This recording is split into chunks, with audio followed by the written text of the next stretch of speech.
The president has appointed CEOs to various agencies under the Federal Ministry of Communications, Innovation and Digital Economy. There are various agencies, agencies under that ministry. You have NCC, you have NIPOST, and then there's a need to have chief executive, manning those agencies. And this time around, the president has thought it necessary to appoint those people.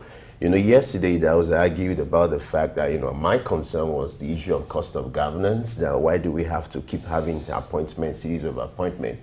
But his submission was that there's a need to have those people on board, to add value. I hope he's still sticking to that submission. Oh, yes. Oh, yes. I think these are all statutory appointments because head of agencies in government circles sometimes have to stay for 4 years, depending on which agency. And what the president had done is just to say that reconfirming those who have been there, and then, of course, appointing those whose tenure has elapsed. So these agencies are also very critical, and especially when the president has promised the nation that he wants to generate about 1 million jobs from that space, and looking out for people with fresh idea to drive the process. And this, for me, are the things that is worth celebrating, that we have new blood introduced into the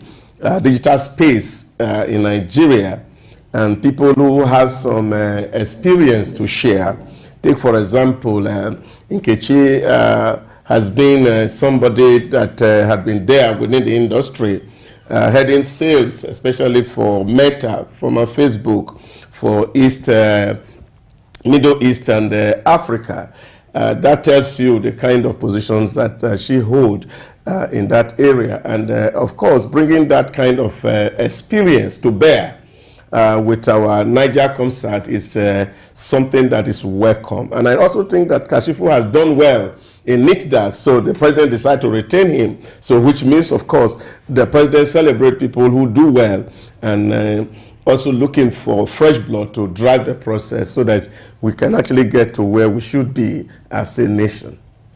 For me, I think, like you said, it's statutory. These people are, they have, a time frame that they ought to be there, and there's a need to have new ones. And for those who have done well, there's a need to say, oh, yeah, you've done well. Like they often say, the reward for good job is more work. And so this time around, they'll be given more responsibility to live up to that response. I'm expecting from, agency like NCC, like NIPOST, I'm expecting more from them, especially NIPOST. In fact, because when you look at the issue that has to do with data in Nigeria, it's something that's been of concern. How much people charge on data, you spend on data, and then there's a need to work on that. So I'm expecting more from these agencies, these executives that are coming on board, to see what they can do to make that ministry better, or the agencies that they are handling, to ensure that their responsibilities are done well, and Nigeria will be better for it. Because this ministry has to do with something with the young people. As to be, most young people, they are in the digital space, and so every policy that we have come with now will affect the young people, and I'm passionate about the young people. So also about the older people. The dimension, sorry, Blessing. The dimension for me here really is something that we must also look at. That President wasn't looking at for core professionals in some of these instances. Yes. Now, when we are having Niger concert headed by a salesperson, not a technology person, it tells you where, of course, the thinking is for the president. Revenue generation. You can imagine that. Look at the guy that is replacing Professor Dambata from Nigeria Interbank Settlements. You see the dimension. So we are looking at it not from the point of view that you're having a core technological person, but you're also looking at it from the point of view that these are critical investments that should generate revenue for government. So it's also important to look at it from that dimension, that government is not just looking at for technical. The last time I was speaking with one of our friends, and he said, look, that the time had come for us in Nigeria that we should not be appointing professors as vice chancellor of university. We should be appointing salespeople, real sales professionals who can sell the university. Because when you have core professionals doing things, they can be thinking about what you are going to invest, but they may not be looking at the revenue side. Now, when you have real business people champion the university, he said, Nigeria will just be beautiful for it. Because those who are there, they all say, ask government for money, but they are not thinking of how to create money from the system. And I think probably this is what is in the mind of the president, looking at people who have these competencies around sales and see how we can drive these agencies to begin to generate revenue for the nation. And I think that's the way, that will also enable them be productive, because when they have a target or they are looking towards revamping the system to be attractive and to make sales, it means that you are being productive, because what then would you sell to the people? So it's a way to make it more efficient. We can only hope for the better, particularly for NCC, as Femi has mentioned, with the data cost and everything. Regulation in that sector, it's one thing that we're looking to see, and even new innovations with NIPOST, because it seems to be a thing that is not so much used, or a sector that is not so much used. So let's see the new innovations that can come up there. Now talking about NIPOST, you remember Kazuari? That caught your attention. Oh yes, from the National Assembly, where he had alleged that stamp duty, which is under the purview of NIPOST, over 89 trillion was missing. That was in the news throughout last year, until he was removed as secretary to the Presidential Committee on stamp duty. Now, which suggests to us that there are some things there. Revenue is actually supposed to be coming from NIPOST. To what extent it gets into the Federation account, and he said it was just money for the boys. I remember that there was a day Kazuari was in Berekete to push this, and was challenging the CBN governor to come up with fact that he was lying. And he said that there were a whole lot of kind of moves in that area to cover up this sort of crime. And I think that it's also important that CBN is under serious purge. At least let NIPOST also have a new head. Probably some new things may also come out. Who knows? All right, away from digital economy, let's look at the health sector. This time around, the federal government has unveiled operational guidelines for the new NHI Act, which empowers the National Health Insurance Authority to govern, regulate, and enforce matters related to health insurance in Nigeria. The issue related to health insurance in Nigeria, it's at the border now. You know, statistics show that less than 10% of Nigeria, the population of Nigeria, has, have access to health insurance. You imagine if our population is about 200 million and almost less than 10%, have access to health insurance. If you look at the figure, it's very encouraging. But now the federal government has unveiled new plans to empower the health authority to ensure that they expand that net for Nigerians to be able to benefit from health insurance. The practice is you see people paying out of their pocket, for health services, unlike in the other client where you depend or you fall on your health insurance to cover those things. What do you think? Well, I think it's something that we really need to look into, really. I as a person, had actually believe that we have really not leveraged the benefit and positive that the insurance industry brings to nations, especially where we live in an environment where people are very fatalistic about life, and so they don't see the need for insurance. I was saying to a group of religious people on Sunday, the need to factor into labor relations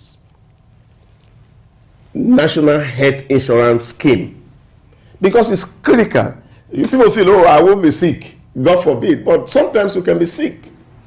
And once you take that burden away from people, you have actually intervened. I remember saying this some weeks back on this studio, that we need, as a matter of urgency, to have a national law that mandate every Nigerian to take insurance, especially in the area of health. And that will bring a whole lot of succor to our system that will bring improvement to the health sector. Because you see, if we have this running, we can actually monetize public hospitals.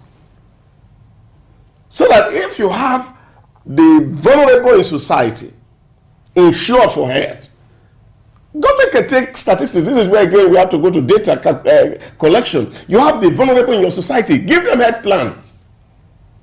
Small one. People are dying of malaria. They can't even afford 4,000 to go and do checks.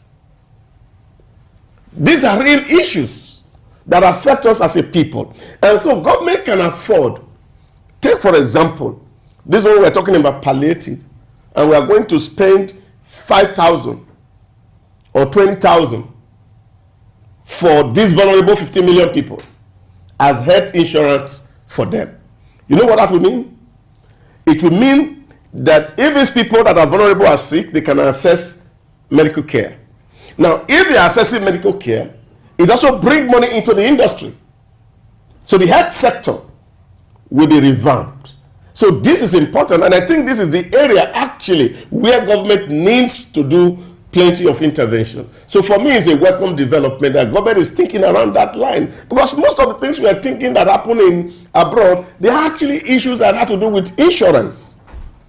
And that's why you see most of the time, especially during COVID-19, you see most Western countries had to intervene in the insurance industry and give them bailout because of the level of casualty that COVID-19 brought. And this would have wiped out a whole lot of insurance companies in the West. So this is important for us. And as a nation, we must pursue this, that at least let every Nigerian, at least those who work also, get this benefit. So that if they are sick of malaria, they can go to the hospital. If they have things that will make them to go see a doctor, they will not be afraid to go do checks when they are not feeling healthy. Yeah, because the non-availability of fund is the reason why some people wait until the illness has got into a critical stage and then they have no option than to go to the doctor. But because there is no money, they tend to want to manage situations. But if there is insurance, by the time people don't feel unwell, even when they feel well, there is need for regular checks. It will encourage people to take care of their health more. And I like the fact that the coordinating Minister of Health is encouraging states to enroll their formal sectors and also provide the counterpart funding. So let's begin from that part. But the informal sector should also be strongly considered and brought into it, because it is then left to individual discretion whether or not to take up insurance plan. But when there is a plan that makes it easy for those in the informal sector to key into, I believe more people will see the need for it, because I think everyone likes the ease when you get you go to the hospital and maybe it's 50% that your insurance covers. It's a relief. It's a relief. Yeah, it is a relief. But you see, again, like I said, we are people of faith, and people feel that when you take insurance, you're actually praying for bad things. And I think the people must be educated that insurance is not a prayer. It's just a measure. Because whether we like it or not, those days will come. Like they say, even sickness itself is therapeutic. Because it helps you to balance up your system. But it has to be managed when it comes, so that people are not unnecessarily taken by it. So this for me is what is important, that our public out there understand that insurance is for your good. And you're not just benefiting somebody, because the time will come. You may say, oh, I paid premium this year and I was not sick, I didn't go to hospital. But you will understand that when you pay premium this year, next year, even in 2 years, and when that thing happens, you discover that what is expended to look after you is not equal to what premium ever you're paying. So the cost benefit analysis still makes insurance an option for every Nigerian.